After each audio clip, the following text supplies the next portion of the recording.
هذا القرآن يوحدنا لطريق الخير يوجهنا الله تعالى أنزله ورسول الله معلم. بسم اللہ الرحمن الرحیم. سبق نمبر 31. مزید فی کے ابواب.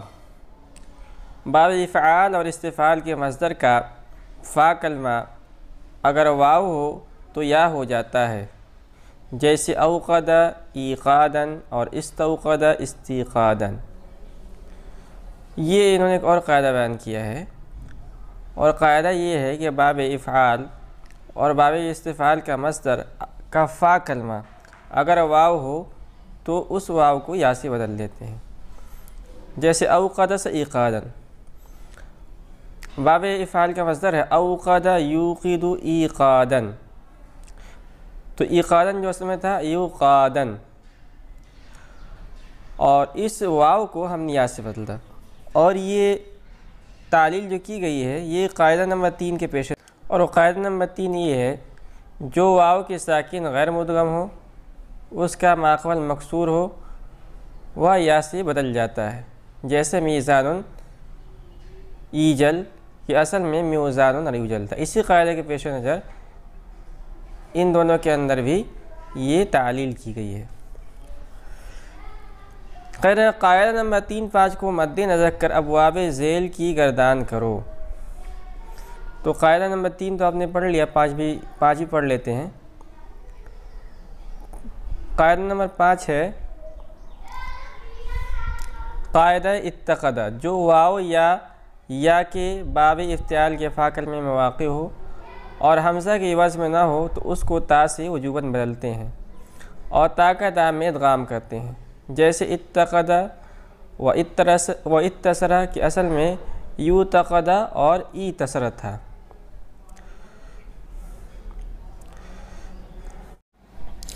اب ہمیں ان مثالوں کے اندر غور کرنا ہے، اور اس میں غور یہ کرنا ہے کہ اس کے مصادر کی جو تعلیل ہوئی ہے یہ اصل میں کیا تھے اور کس قاعدے کے تحت یہ تعلیل کی گئی ہے. تو باب افعال کے سب سے پہلے ہے اوقد یوقد ایقادن.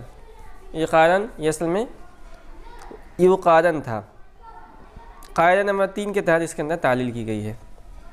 موقد اوقد لا توقد. باب استفعال استوقد یستوقد استیقادن. استیقادن اصل میں استوقادن تھا، اس میں بھی قاعدہ نمبر 3 کے تحت تعلیل کی گئی ہے.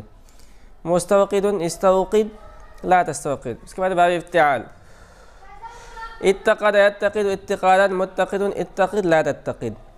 اتقادا اصل میں یوتقادا تھا، قاعدہ نمبر 5 کے تحت اس کے اندر تعلیل کی گئی ہے. یہ سب تھے تو مثال واوی. اب نیچے مثال یائی. مثال یائی کے اندر بھی ہمیں یہی دیکھنا ہے کہ اس کے مصدر کے اندر تعلیل کس طرح ہوئی ہے اور اصل میں کیا تھا اور کس قاعدے کے تحت تعلیل کی ہے. تو ایسر یوسر ایسارن اصل میں تھا یو سارن. اس کے اندر بھی تعلیل قاعدہ نمبر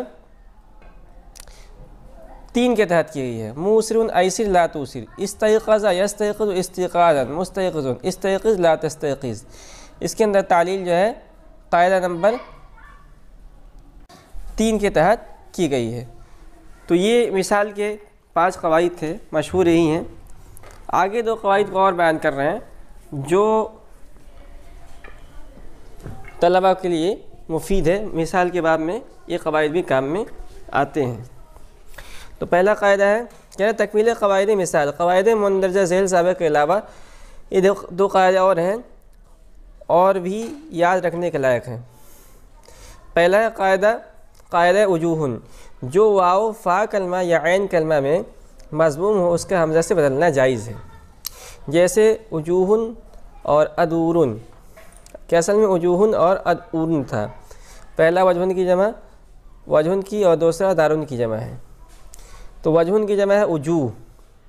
اس کے اندر غور کریں، اس میں جو ہے واو ہے اور یہ فا کلمہ میں واقع ہے، واجہ، ٹھیک ہے. وجوہن، اور یہ مضموم ہے، اس پر جو ہے ضمہ ہے۔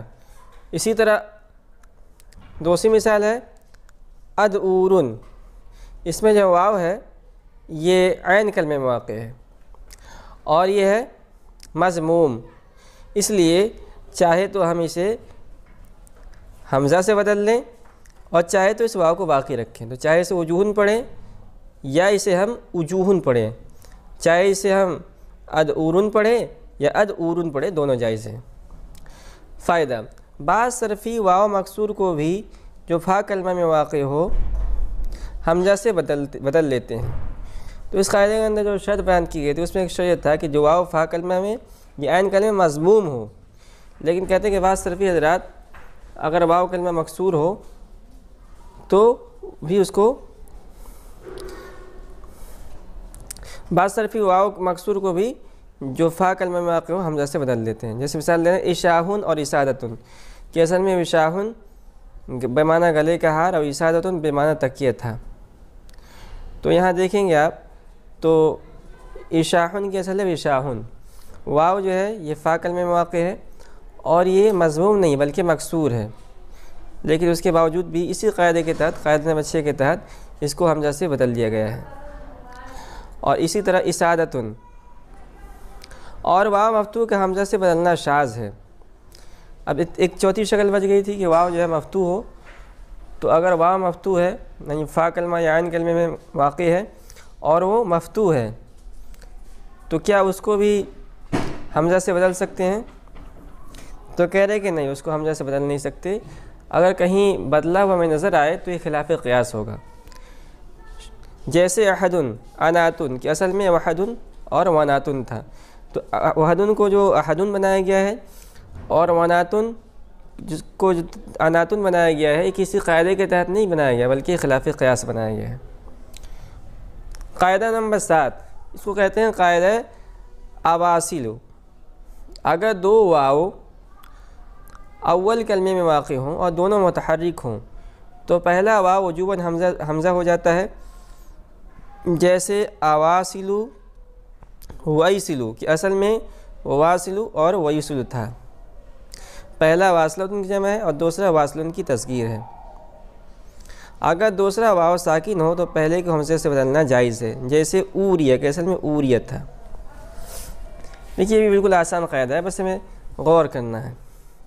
تو پہلی مثال کو لے لیتے ہیں، واصلو اصل میں تھا واصلو۔ اب اس میں جو ہے قاعدے کے شرائط کو غور کیجیے۔ پہلا ہے کہ اگر دو واو، اس میں دیکھ سکتے ہیں دو واو ہیں، کلمے میں واقع ہوں، کلمے میں واقع واصل ایک کلمہ ہے، اور دونوں متحرک ہوں، اس میں دونوں متحرک ہے اس لیے کہ ان میں حرکات میں سے فتح والی حرکت دونوں پر ہے، دونوں واو پر، تو پہلا واو وجوباً حمزہ ہو جاتا ہے۔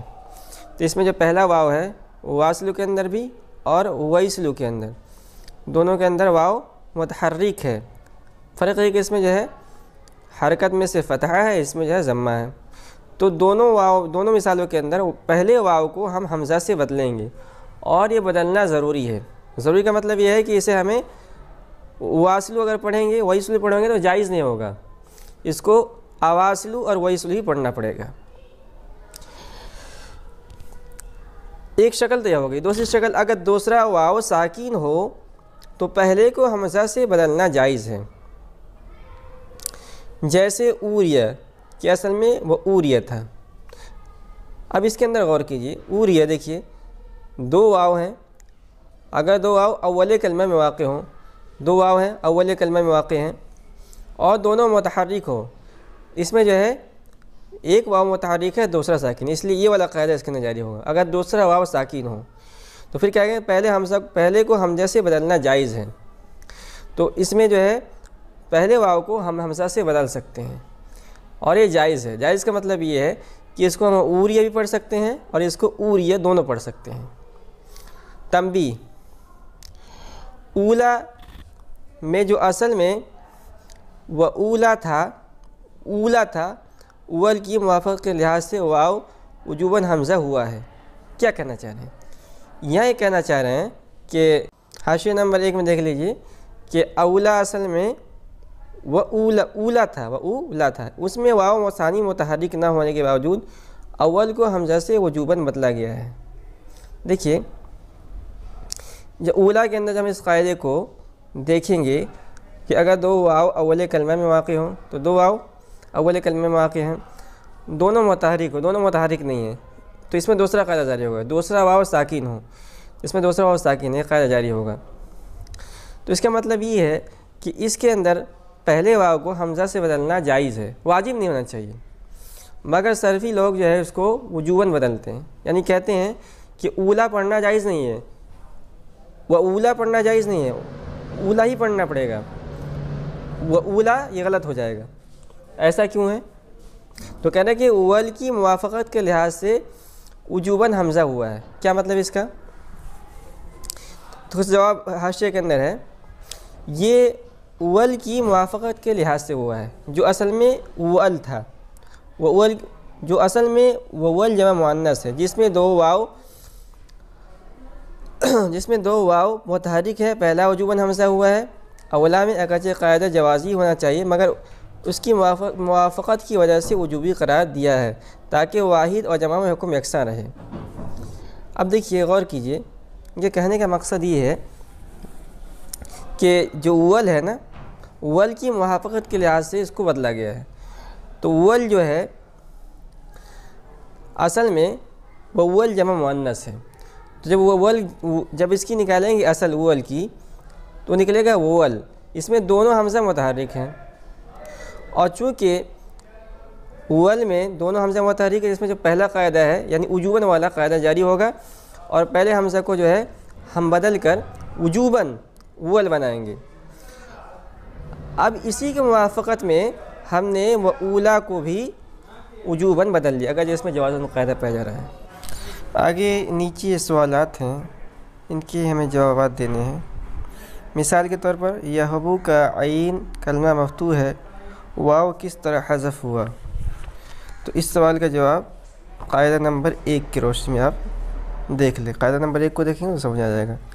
نمبر 2 ہے میزان کیا کلمہ ہے یا اس میں کہاں سے آئی؟ تو یہ اس میں اعلیٰ کا صیغہ ہے. قاعدہ نمبر 3 دیکھیں. اس کے بعد ہے نمبر 3 عیدتن کیا کلمہ ہے اور اس کی تا کیسی ہے؟ قاعدہ نمبر 2 کو دیکھیں. اس کے بعد ہے یوعدو کا عین کلمہ مکسور ہے، یہ واو کیوں نہیں گرا؟ قاعدہ نمبر 4 کو دیکھیں. اس کے بعد ہے یا ساکین ماقبل مضموم کا ضمہ کہاں قائم رہتا ہے اور کہاں سے بدل جاتا ہے؟ حاشیہ نمبر 2 ہے نیچے، اس حاشیہ نمبر 2 کو پڑھ لیں، سمجھ میں آ جائے گا. نمبر 6 ہے جب اس میں ظرف ابواب صحیح اور مثال سے مشتق ہو تو اس کے عین کلمے کی حرکت میں کیا اختلاف ہے؟ اختلاف یہ ہے کہ عین کلمہ مفتوح ہوگا یا مکسور ہوگا. اس کے بعد اولا اصل میں کیا تھا اور تبدیلی کس اصول پر ہوئی؟ یہ نیچے جو ہے سب سے آخر میں یہی بس چلی تھی.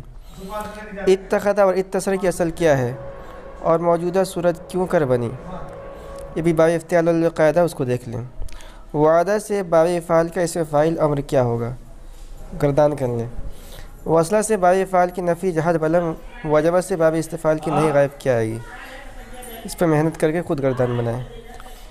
دال فقرات مندرجہ ذیل میں جو افعال اور اسماء معتل الفا ہوں ان کو بیان کریں.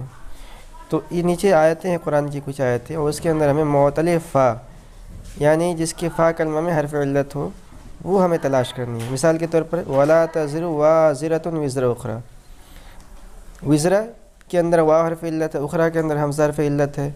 اللہ الصمد لم یلد ولم یولد، اس کے اندر لم یلد کے اندر یلد کے اندر یا ہے اور یولد کے اندر بھی یا ہے.